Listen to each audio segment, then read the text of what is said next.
Okay, so I watched the video about how gravity shapes our bodies. And these are my notes. So, gravity binds together all of the matter in the universe, which makes our existence here even possible. But then it boils down to a question of what happens if I drop an object? So, gravity's many mysteries are all contained in how an object falls. So, in class, we did we watched the hammer and the feather on the moon. And in the video, they also did this experiment. And they came to find how we also came to find that with no air resistance, so it's just like with no air, both of the objects will fall at the exact same, they'll reach the ground at the exact same time.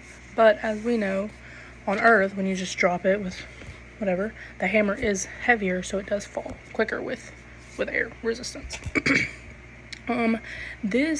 The first person to realize this was Galileo, yeah.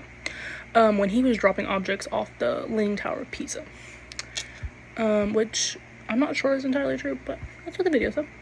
Galileo was obsessed with the question when you drop an object, or just like the idea that when you drop an object, it's hard to tell if it is falling at a constant speed, slowing down, or speeding up.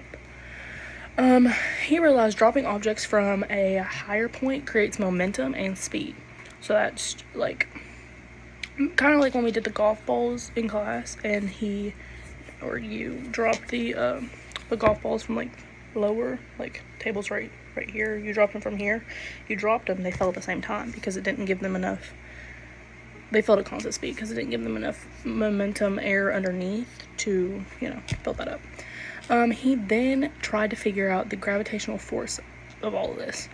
The people in the video did various experiments to test Galileo's theories. They counted the number of dials so that the scientists could calculate the downward pull of gravity.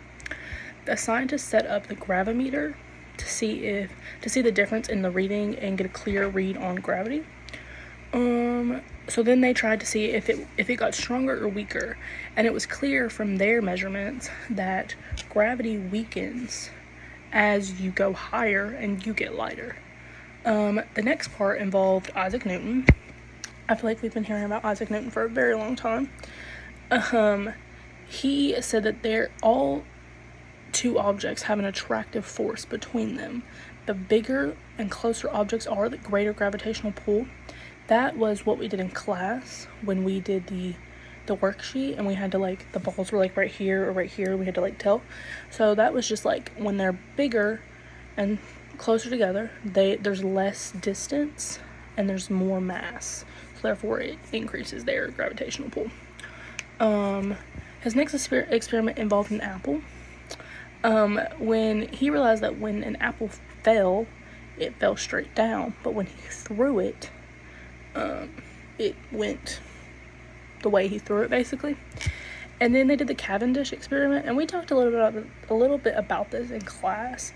It involved two metal balls, and Cavendish was trying to measure any slight movement of the small balls toward the large one. But this experiment was not easy.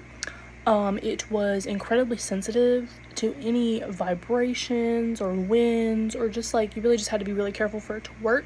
So that did take a lot of time and effort in doing that. And then now back on Earth, we can never really escape gravity, because over the course of the day, gravity actually squeezes your spine. So it says. And it's an effect that you see for yourself when you use a measuring tool. And the gravity drags you down, so I guess it makes you longer, is the way I would take it. So then they tested, and they stood for various periods at a time. And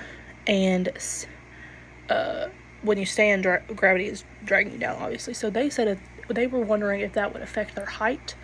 And they said it did. They said they shrunk a couple hours later. And that's really what I took from the video.